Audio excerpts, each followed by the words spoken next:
अल्हम्दुलिल्लाहि नहमदुहु व नस्तईनुहु व नस्तगफिरुह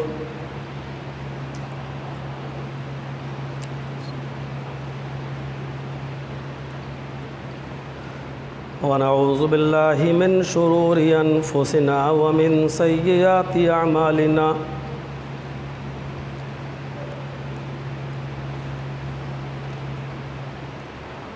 मन यहदिहिल्लाहु फला मुज़िल्ल लह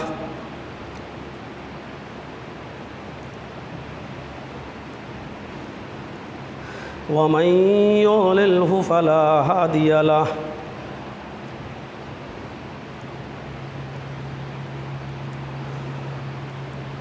व अशहदु अल्ला इलाहा इल्लल्लाहु वहदहु ला शरीक लह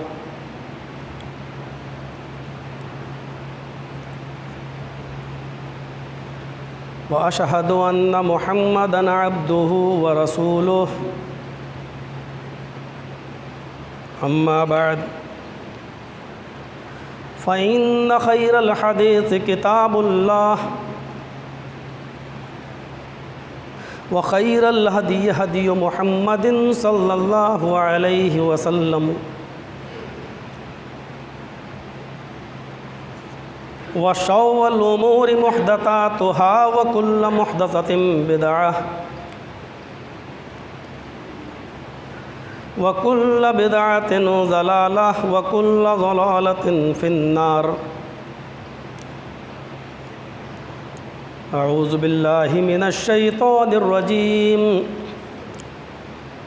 बिस्मिल्लाहिर रहमानिर रहीम।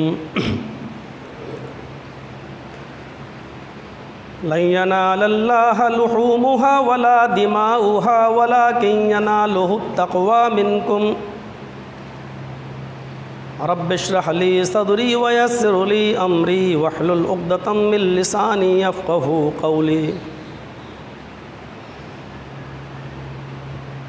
हम्द व सना, तारीफ़ व तौसीफ़, किब्रियाई व बड़ाई के लायक ज़ात अल्लाह सुब्हानहु व तआला की है जो वहदहु ला शरीक है।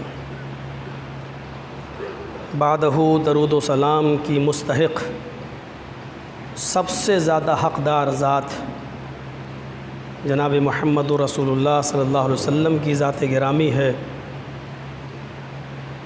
अल्लाहुम्मा सल्लि व सल्लिम व बारिक अलैहि। क़ुरबानी के अय्याम चल रहे हैं, अय्याम तशरीक़ के दिन चल रहे हैं और आज उसकी 12 तारीख़ है। क़ुरबानी 10 तारीख़ से शुरू होती है और 13 तारीख़ की शाम तक, सूरज के ग़ुरूब होने से पहले पहले तक क़ुरबानी की जा सकती है। सारे मुहद्दिसीन का, मुज्तहिदीन का और हर मकतबे फ़िक्र के उलमा का इस बात पर इत्तिफ़ाक़ है कि अय्याम तशरीक़ 13 तारीख़ की शाम तक को कहते हैं। 11, 12, 13 और नबी अकरम सल्लल्लाहु अलैहि वसल्लम की हदीस मौजूद है, आपका ये फरमान मौजूद है कि कुल्लु अय्याम तशरीक़ ज़िबहुन। अय्याम तशरीक़ के सारे दिन क़ुरबानी के दिन हैं। 10 तारीख़ से लेकर 13 तारीख़ की शाम तक क़ुरबानी की जा सकती है। मुअत्ता इमाम मालिक की एक हदीस है, हदीस नहीं एक असर है, हज़रत अब्दुल्लाह इब्न उमर रज़ी अल्लाह तआला अन्हु का। वो फरमाते हैं कि क़ुरबानी 10 तारीख़ से शुरू होती है और उसके बाद 2 दिन और, यानी 11 और 12। हमारे अहनाफ हज़रात अब्दुल्लाह इब्न उमर की इसी असर पर अमल करते हैं और हनफिया के यहाँ क़ुरबानी 12 तक जायज़ है। वो 13 तक को जायज़ नहीं मानते। 13 तक तकबीरें पढ़ने को जायज़ मानते हैं, 13 तक को अय्याम तशरीक़ मानते हैं और 13 तारीख़ तक रोज़ा रखना भी उनके यहाँ मना है कि रोज़ा नहीं रखेंगे क्योंकि ये दिन खाने पीने के दिन हैं, लेकिन क़ुरबानी 13 तारीख की वो नहीं मानते। वो कहते हैं कि अब्दुल्ला इब्न उमर रज़ी अल्लाह ताला अन्हु ने 10 तारीख की क़ुरबानी और मज़ीद 2 दिन और बताया है, लिहाजा यही सही है। किसी सहाबी का ज़ाती अमल हदीस नहीं हो सकता है, किसी सहाबी का ज़ाती अमल नबी अकरम सल्लल्लाहु अलैहि वसल्लम के हुक्म से आगे नहीं हो सकता है। नबी अकरम सल्लल्लाहु अलैहि वसल्लम ने जब अय्याम तशरीक़ के सारे दिन क़ुरबानी के दिन बताए हैं तो ज़ाहिर है कि 13 तारीख भी अय्याम तशरीक़ में शामिल है। 13 तारीख तक क़ुरबानी की जा सकती है। पहले दिन क़ुरबानी करना अफजल है, इसमें कोई शक नहीं, क्योंकि अल्लाह के रसूल सल्लल्लाहु अलैहि वसल्लम ने अपने 100 ऊँटों की क़ुरबानी भी जो नहर किया था वो पहले ही दिन किया था। 63 ऊँटों को अपने हाथों से ज़िबा किया और बाकी जो 37 ऊँट बचे आपने हज़रत अली रज़ी अल्लाह ताला अन्हु से उन पर छुरी चलवाई। तो इसमें कोई शक नहीं कि क़ुरबानी का पहला और अफजल दिन जो है वो 10 तारीख़ है, लेकिन उसके बाद मज़ीद 3 दिन हम क़ुरबानी कर सकते हैं। शरीयत के अंदर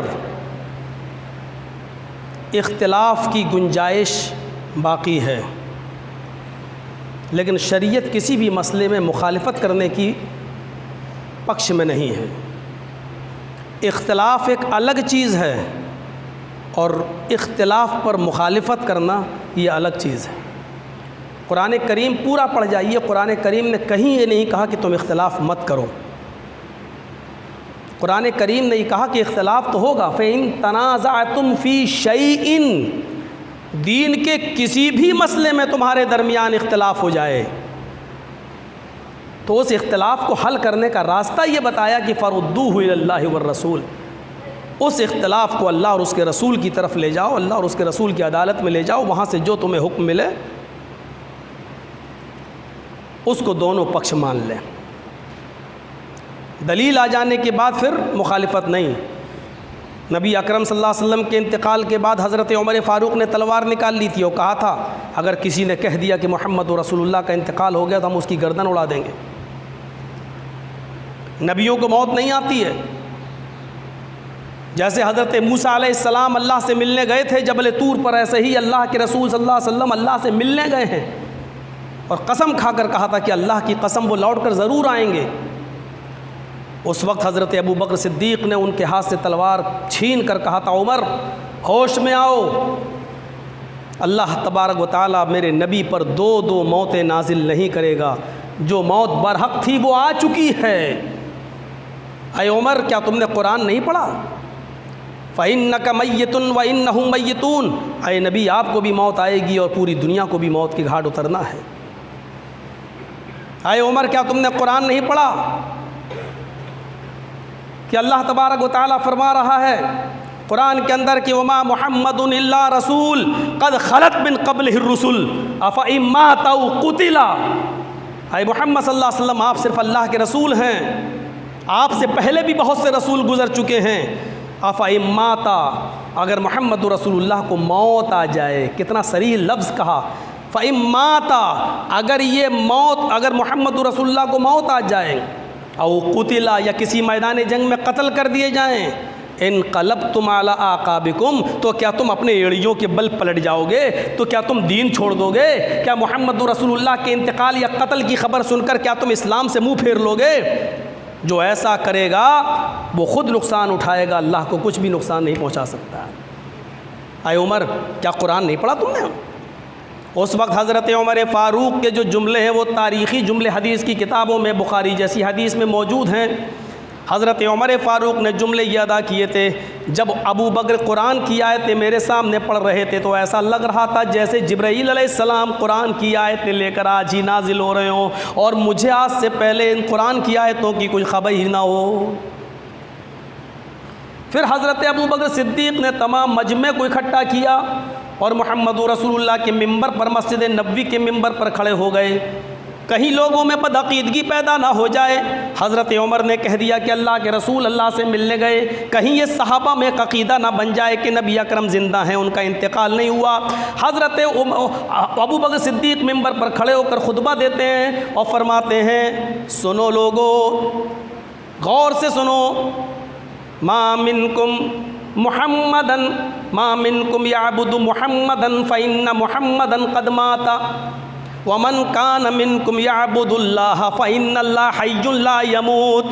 तुम लोगों में जो मुहम्मदुर रसूलुल्लाह को अपना माबूद समझता था, जो मुहम्मदुर रसूलुल्लाह को अपना रब मानता था, जो मुहम्मदुर रसूलुल्लाह को खुदा समझता था, वो सुन ले, मुहम्मदुर रसूलुल्लाह का इंतकाल हो गया है, वो ज़िंदा नहीं है। ये बुखारी के अल्फाज हैं। और जो अल्लाह को अपना माबूद समझता था, जो अल्लाह को अपना माबूद मानता है, वमन कान मिनकुम याबुदुल्लाह, जो अल्लाह को अपना माबूद मानता है, फ़इन्नल्लाह हय्युन ला यमूत, वो सुन ले, अल्लाह ज़िंदा है, वो कभी नहीं मरेगा, अल्लाह को कभी मौत नहीं आएगी। ये अक़ीदा बताना मकसद था कि लोगों, हज़रत उमर ने अभी तक जो कहा वो सब गलत कहा है। मुहम्मदुर रसूलुल्लाह ज़िंदा नहीं है। अल्लाह रब्बुल आलमीन ने जो मौत लिखी थी वो मौत मुहम्मदुर रसूलुल्लाह को आ चुकी है और इस मरहले से सबको गुजरना है। अगर बाकी कोई चेहरा, कोई ज़ात रहेगी तो सिर्फ अल्लाह रब्बुल आलमीन की ज़ात बाकी रहने वाली है। इस अक़ीदे को इस खुतबे के ज़रिए चेंज कर दिया। हज़रत उमर फ़ारूक ने भी अपने मसले से रुजू कर लिया। मेरे भाइयों, हकीकत यह है कि इख्तिलाफ़ की गुंजाइश बाकी है, लेकिन किसी इख्तिलाफ़ पर, मुखालिफत पर अड़े रहना नहीं। हमने जो कहा है वही पत्थर की लकीर है, हमने जो कहा है वही सही है। ये सबसे बड़ी जहालत है। हज़रत उमर फ़ारूक एक सफ़र में है, पुराने सहाबी हैं। हज़रत अम्मार इब्न यासिर भी पुराने सहाबी हैं और दोनों जलील क़द्र सहाबी हैं। एक सफ़र पे दोनों साथ साथ जा रहे हैं, जंगल से गुज़र हो रहा है, रात जंगल में गुजारना पड़ रही है। दोनों ने अपनी अपनी चादर जंगल में बिछा ली और सोने लगे। बुखारी के अल्फाज हैं, फ़जर की नमाज में दोनों को उठना था, लेकिन जब आँख खुली तो दोनों जुम्बी हो चुके हैं। इंसानी फितरत है, दोनों इंसान के साथ लगी हुई है, दोनों को गुस्ल की ज़रूरत पड़ गई। सोए रात के अंदर, सुबह उठे तो दोनों को गुस्ल की ज़रूरत पड़ गई। क्या किया जाए? बग़ैर गुस्ल के नमाज नहीं, लेकिन जंगल में कहीं पानी नहीं, क्या किया जाए? हज़रत अम्मार कहते हैं, आए उमर, अल्लाह के नबी सल्लल्लाहु अलैहि वसल्लम ने फरमाया, मैं उस मजलिस में मौजूद था, कुरान करीम की आयत है, अगर तुम्हें पानी ना मिले तो पाक मिट्टी से तयम्मुम कर लो। हमारे पास पानी नहीं है, इसलिए तयम्मुम करने के अलावा कोई चारा नहीं है, हम तयम्मुम करके नमाज पढ़ लेते हैं। हज़रत उमर फ़ारूक ने कहा, अय अम्मार, जिस जगह अल्लाह के नबी सल्लल्लाहु अलैहि वसल्लम पर कुरान की आयत नाजिल हुई वहाँ मैं भी मौजूद था, और अल्लाह के नबी सल्लल्लाहु अलैहि वसल्लम ने जब ये हुक्म दिया कि जब वज़ू के लिए पानी न मिले तो तयम्मुम कर लो, तो ये हुक्म वज़ू के सिलसिले में नाजिल हुआ है, गुस्ल के सिलसिले में नाजिल नहीं हुआ है। जब वज़ू के लिए पानी न मिले तो तयम्मुम कर लेना चाहिए, लेकिन हमें वज़ू की नहीं, हमें तो गुस्ल की ज़रूरत है, लिहाजा अपनी तरफ से हम क्यों उसमें अक़ल दौड़ाएँ। हज़रत अम्मार ने कहा, यहाँ से अल्लाह के रसूल बहुत दूर हैं, हम मसला मालूम करने जाएंगे तो काफ़ी वक्त लगेगा, कई दिन लगेंगे, हम लोग कई दिन का सफ़र कर चुके हैं, अब तो सिवाय क़यास के, इज्तिहाद की कोई रास्ता नहीं है। चलिए, वज़ू के लिए छोटा तयम्मुम की ज़रूरत होती है, हमें गुस्ल की ज़रूरत है, हम बड़ा तयम्मुम कर लेते हैं। हज़रत उमर फ़ारूक ने पूछा, बड़ा तयम्मुम क्या होता है? हज़रत अम्मार इब्न यासिर ने क्या किया, अपने जिस्म से कपड़े उतार दिए, थोड़ी देर के लिए पर्दे में चले गए, दरख्तों की ओट में चले गए, और उन्होंने अपने पूरे जिस्म पर मिट्टी मल ली। बुखारी शरीफ के हदीस के अल्फाज है, तमर्रगतु कमा तमर्रगुद्दाब्बा।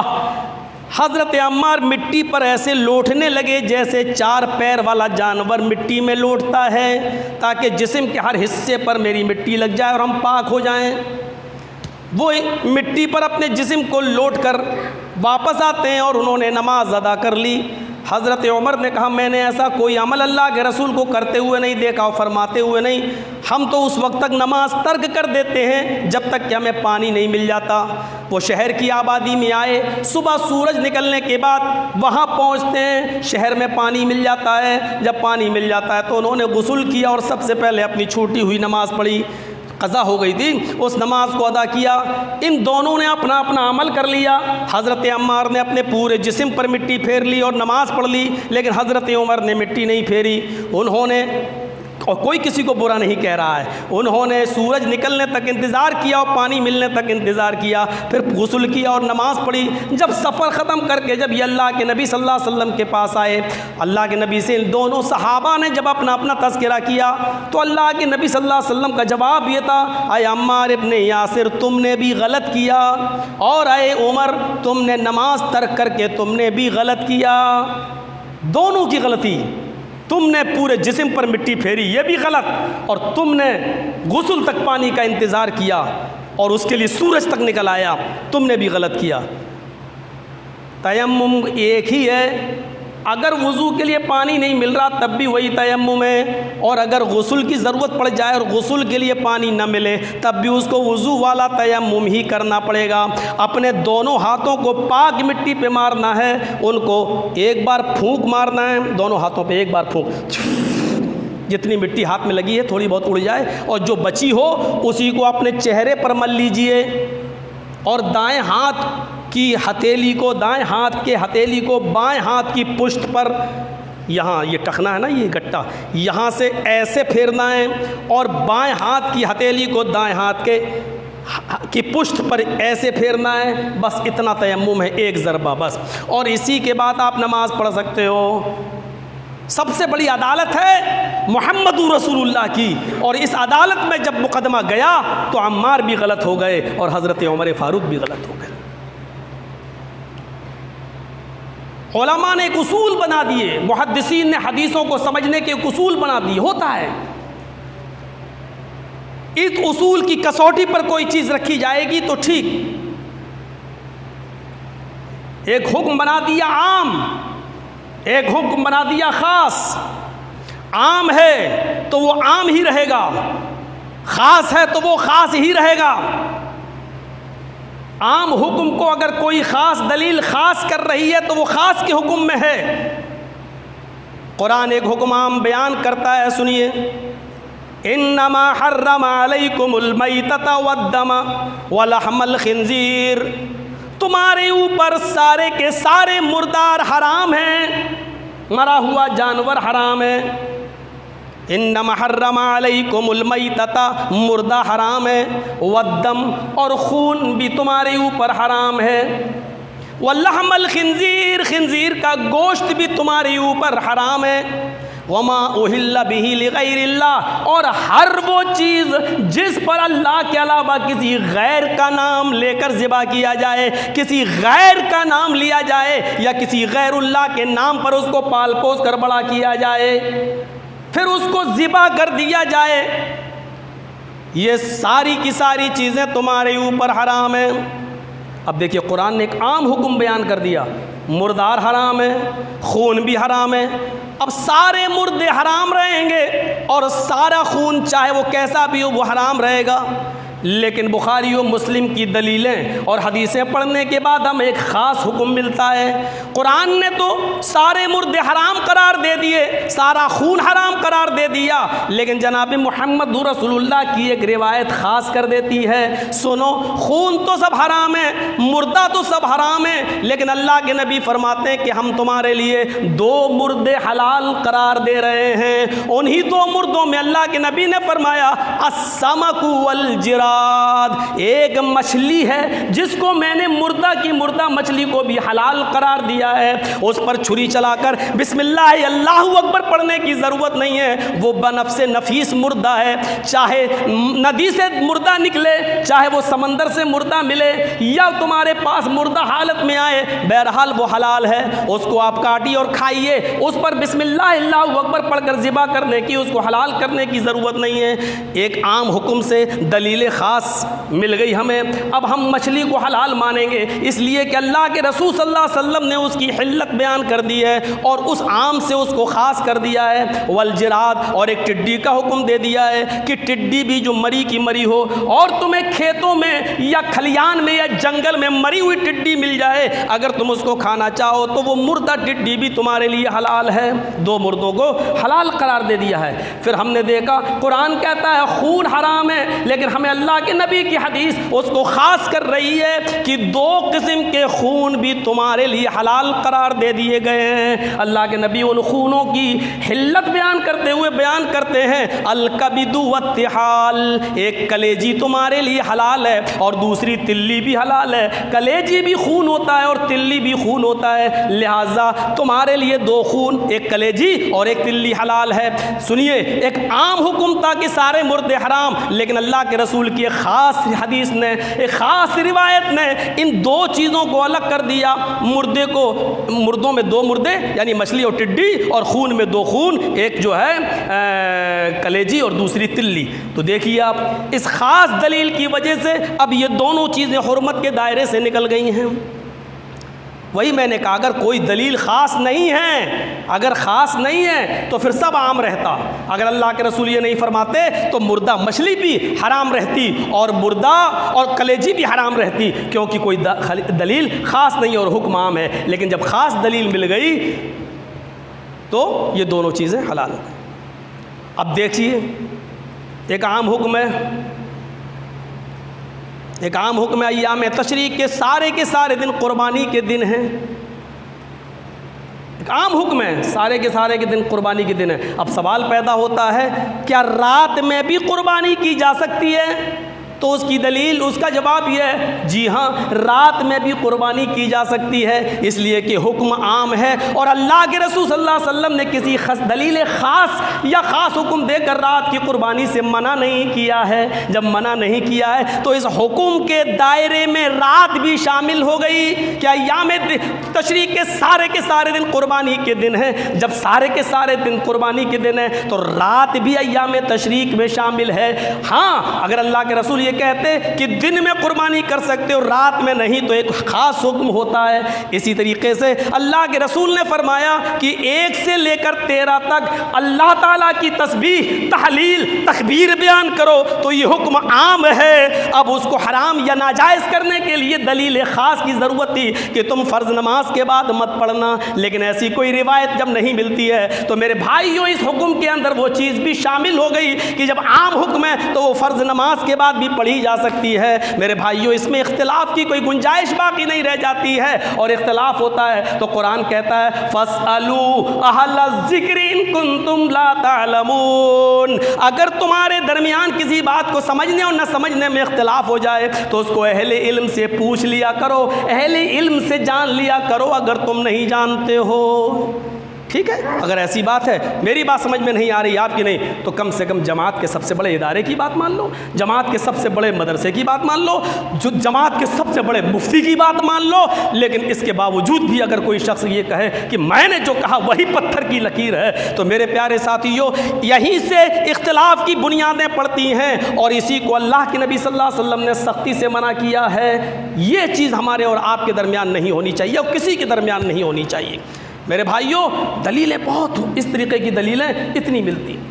कुर्बानी का मकसद यही है कि हमें और आपको एक दूसरे की हमदर्दी पैदा हो जाए। कुर्बानी है, आप देख लीजिए, ज़कात तो हमदर्दी के लिए, खैरात तो हमदर्दी के लिए, नमाज देखा जाए तो टखने से टखनाओ, पैर से पैर मिलाइए और जमात के साथ नमाज पढ़िए, ये भी आपसी कदूरत के लिए कि ये ख़त्म हो। और एक बात याद रखिएगा, कुर्बानी का महीना, कुर्बानी तो हमने कर ली और आज भी करेंगे, कल तक बाकी है, वो कल तक हम कर सकते हैं, इसके बाद ख़त्म हो जाएगी। लेकिन उसके बाद असरात देखें हम अपनी ज़िंदगी पर क्या मुरतब हुए। आइए, मैं कल रात के तकरीबन 12:45 के आसपास, 12:45 के आसपास मेरे हाथ में एक किताब आ गई, मैं उसको पढ़ रहा था।